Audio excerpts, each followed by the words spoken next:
Tendo bastante gente que vai, tem muita gente que ainda tem esse medo, né, de eu quero ir no psicólogo, mas como que eu vou falar isso pros meus pais, né? Isso tem bastante. Você tem alguma dica pra alguém que, tipo, que hoje tem bastante gente, né, que fala, eu quero ir, mas como que eu falo isso pros meus pais? Entendeu? Como que eu vou falar pros meus pais que eu quero passar no psicólogo?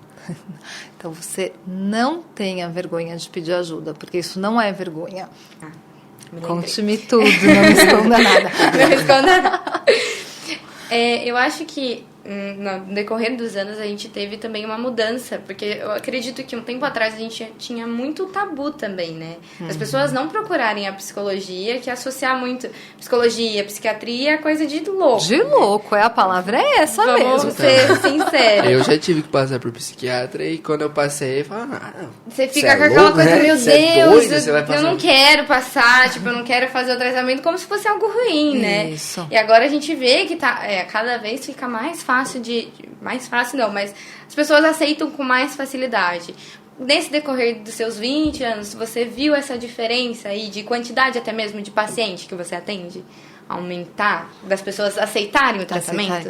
Então, eu concordo totalmente com você isso, que realmente hoje é muito tranquilo falar que vai ao psicólogo, não é? Não tem mais aquele tabu. A gente até apoia, né? Não, tem que ir mesmo. Vai, exatamente. Vai lá que vai te fazer bem. Exato. Então, acho que o tabu foi caindo bastante, né? Mas deixa eu pensar, se ao longo da minha carreira se eu observei isso. Eu acho que apesar de ter um tabu das pessoas não falarem, as pessoas procuravam. Aquela coisa, faço em segredo, mas eu tô lá. Tô fazendo ele quietinha na minha. Hoje tem uma coisa até que é bonita, né? As pessoas acham legal, falam, eu vou no analista, eu falei tal coisa com o meu psicanalista. Às vezes elas acham bonito. Algo bom, que continue assim, né? E é legal, você vê o tanto de podcast que tem, né? Que fala sobre esse assunto, que é voltado só pra isso, e um monte de gente segue. É legal que as pessoas se preocupem, né? Também com o lado de dentro, é muito bom. Tá? Mas, não sei, eu sinto aqui, desde que eu me formei, eu trabalhei muito pouco tempo em São Paulo, eu trabalhei uns 6 meses que eu mantive consultório lá e aqui, daí eu já fiquei aqui direto. Eu acho que Tatuí é uma cidade que acolhe tão bem os profissionais, né? Eu sempre senti uma receptividade muito boa, né? Sempre teve bastante procura por aqui. Deles darem uma abertura, né? Até pra quem é novo na área, ou que tá chegando agora. Que é de fora, porque, embora eu seja daqui de Tatuí, eu fiquei os 4 anos da minha formação toda em Campinas. Então, eu voltar pra cá, eu basicamente vim uma pessoa de Campinas pra atender aqui. Tipo, eu até brinco que nos primeiros meses eu não conhecia nem profissional pra eu indicar aqui. Agora que eu tô criando um network melhor. Mas, assim, o povo tatuiano é bacana nisso também. Eles acolhem bem. Acolhem muito bem. Mas mesmo hoje, tendo bastante gente que vai, tem muita gente que ainda tem esse medo, né, de eu quero ir no psicólogo, mas como que eu vou falar isso pros meus pais, né? Isso tem bastante. Você tem alguma dica pra alguém que, tipo, que hoje tem bastante gente, né, que fala, eu quero ir, mas como que eu falo isso pros meus pais? Entendeu? Como que eu vou falar pros meus pais que eu quero passar no psicólogo? Então, você não tenha vergonha de pedir ajuda, porque isso não é vergonha. A gente precisa saber. Do mesmo jeito, quando a gente tem uma dor, a gente procura um médico. Quando a gente tem uma dor no dente, a gente procura o dentista. Quando a gente tem uma dor no coração, que não é o que o cardiologista cuida, né? A gente tem que procurar ajuda sim, né? E é bom pedir antes que a dor fique muito grande. Até porque é aquela coisa, se a gente trata, se a gente previne, é muito melhor, né? Do que depois quando já tá tudo acontecendo, o caos, né? A gente tava conversando um pouquinho antes aqui sobre a síndrome do burnout, né? Eu ia puxar isso agora. Tá muito interligado aqui, rapaz. Porque acontece muito, né? Eu acho que tanto dentro de empresas, quanto a gente vê fora, em questão de faculdade, é uma pressão, assim, que as pessoas não estão habituadas, né, Flávia? Exatamente, é muita pressão. A palavra que você usou é ótima, é muita pressão, muita cobrança, né? A gente tem... Hoje, existe uma romantização do cansaço também. É bonito estar cansado. Você tem que trabalhar até o final pra... Isso, né? Trabalha enquanto eles dormem. Eu nunca entendi essa frase. Porque, amada, e você não dorme? Isso, dorme enquanto os outros dormem, não trabalha. Trabalha assim um pouquinho mais... A frase que eu gosto é aquela, estude enquanto eles se divertem. Essa daí é... Só que até que ponto é bom também. Isso. Porque a vida é um equilíbrio, né? Você tem que ter um pouco de cada. Perfeito, a vida é um equilíbrio. Equilíbrio é uma coisa dinâmica. A gente tem uma ideia, às vezes, de que equilíbrio é um poste parado. E equilíbrio é um peão rodando, não é? A vida tem essa coisa dinâmica. Tem momentos que são de mais estudar, tem momentos que a gente tem mais divertir-se. Na vida da gente, a gente vai rodando. O que eu dou importância em cada momento. A gente não consegue priorizar tudo simultaneamente. Exato. Então tem que ir rodando, procurando esse equilíbrio. E voltando ao burnout, a gente viu, principalmente agora, né, na pandemia, os profissionais de saúde, assim... exaustíssimos. Tinha uma epidemia de burnout. Deixa eu só puxar rapidão, é que a gente tava falando disso, mas eu acho que tem gente que não sabe o que é, né, a síndrome de burnout. Você pode explicando de um jeito simples, é um esgotamento, tá? É um quadro de esgotamento nervoso, tá? É quase que um estresse pós-traumático, né? Mas de esgotamento. E as pessoas começam a adoecer. Isso causa afastamento do trabalho, isso causa afastamento da família, porque a pessoa vai ficando num nível de falta de vontade de estar com os outros, tudo, chora fácil. Então, é um esgotamento.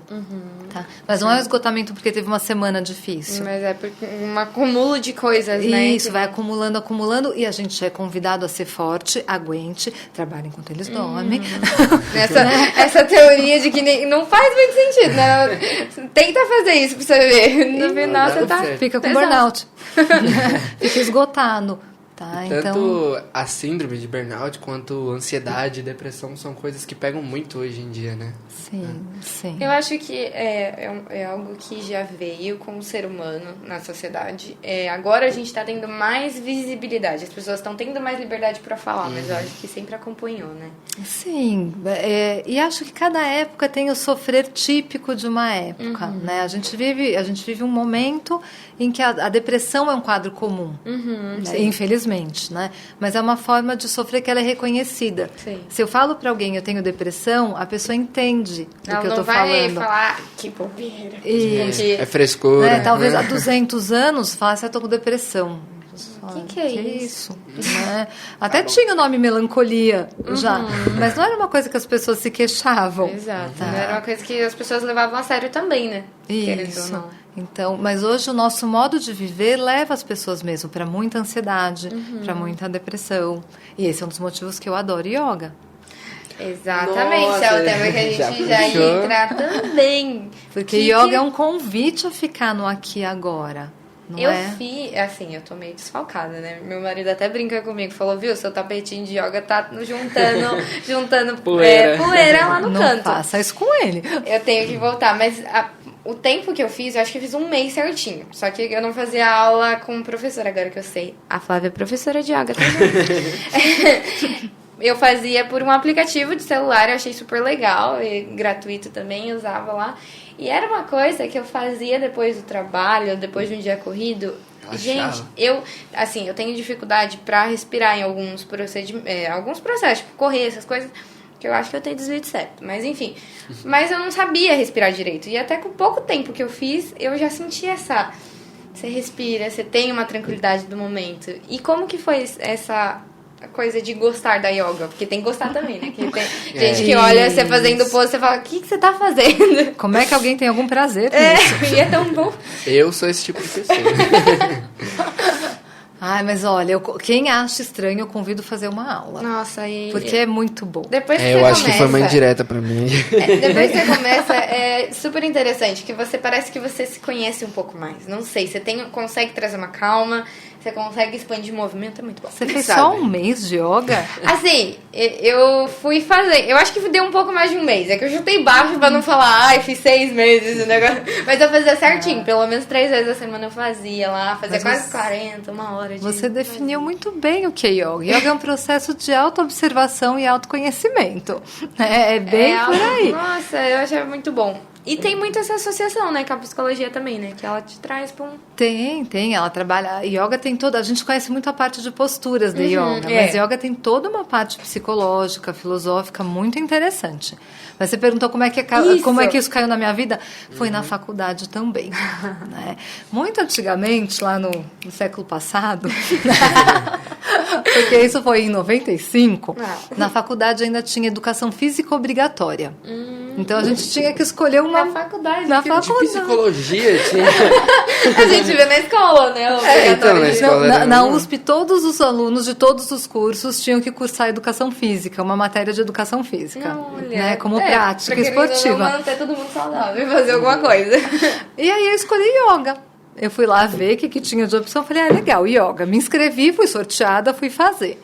E era uma coisa que eu ouvia falar, tinha a ver com meditação, eu achava interessante, mas eu não sabia muito o que era. Que é também algo que agora eu acho que tá tendo mais visibilidade, né? Porque antigamente Sem as pessoas, dúvida. tipo, o que é yoga? Sem dúvida, hoje tem muita visibilidade. Aí eu me inscrevi lá, fui fazer e eu apaixonei nessa prática que faz a gente se observar, se sentir, se reconhecer. Isso foi em 95 e até hoje eu pratico. Aí mais tarde na minha vida, quando eu fui procurar... Pouquinho tempo. Tá fazendo as contas. Matemática não é meu forte. Não foi muito. Daqui a pouquinho, né, completa quase 30 anos, né? Nossa, que legal, Flávia. E agora você é professora de yoga. Isso. Você fez algum curso? Como que é? Eu fiz uma formação. E daí, quando eu fui procurar minha formação, eu fui atrás do professor que foi meu professor lá na faculdade. Ah, que legal. Né, que é o Marcos Rojo, que é um fofo. Né, e daí eu fui me formando com ele. Ele tem um curso aqui no Brasil que é vinculado à Índia. Olha, é porque toda essa parte vem um pouquinho... Vem da Índia. Isso, né? yoga A yoga em si vem da Índia? Vem da Índia. Se eu não me engano, a yoga que tem um pouco de associação com o budismo, alguma coisa? Eu estou falando agora. Com o hinduísmo claro. e o budismo vem dessa mesma raiz. Né? É isso mesmo. O budismo tá meio próximo. Mas não tem nada a ver com machismo. Não, gente. É outro ismo. Não, mas vem tudo dessa região e são raízes que se tocam. Ah, legal. Tá? Tanto que a gente vê alguns conceitos que estão em todas elas. São associados. Tá. Que legal. E como que foi esse seu treinamento para ser professora de yoga? Tipo, você fez 6 meses, 1 ano, ou era... Tá, foi uma formação... Ou fez igual a Rafa um mêsinho? Nem formação eu tenho, eu sou só uma admiradora. Essa formação, ela é feita em 1 ano, e quando você deseja, você engata um 2º ano, que é considerado uma pós-graduação em yoga terapia. Ai, que legal. Então, eu fiz essa segunda modalidade. Você fez as duas. Né? Então, eu sou pós-graduada em yoga terapia. Que legal. E você dá aula de yoga todos os dias da semana? Eu dou 4 dias por semana. 4 dias. Isso. Segunda a sexta? Você tem algum horário? Segunda a sexta, de terça só que eu não dou. 4 dias por semana, segunda a sexta. 1, 2. Deu 5. Calma aí. Esqueci da terça, gente. Desculpa. Deu certo. Mas eu dou aula 4 dias por semana. Certo. E normalmente o período da sua aula é de quanto tempo? Porque eu fazia pelo celular, né? Então era o tempo que tinha lá. Se eu quisesse fazer 2 horas, eu ia escolhendo umas aulas. Então, a aula tem 1 hora de duração. Porque daí a gente põe num modelo de aula comum aqui no Brasil, né? 1 hora de duração, todo mundo fazendo a mesma prática. Ai, que E é em grupo? Em grupo. Em grupo. é bom. Mas tem professores que dão aula particular. Ah, é? Aqui em Tatuí, inclusive, temos. Nossa, Né? não Só me procurar também no direct que eu passo o contato das amigas. Já passou todos os contatos, tá tudo certo.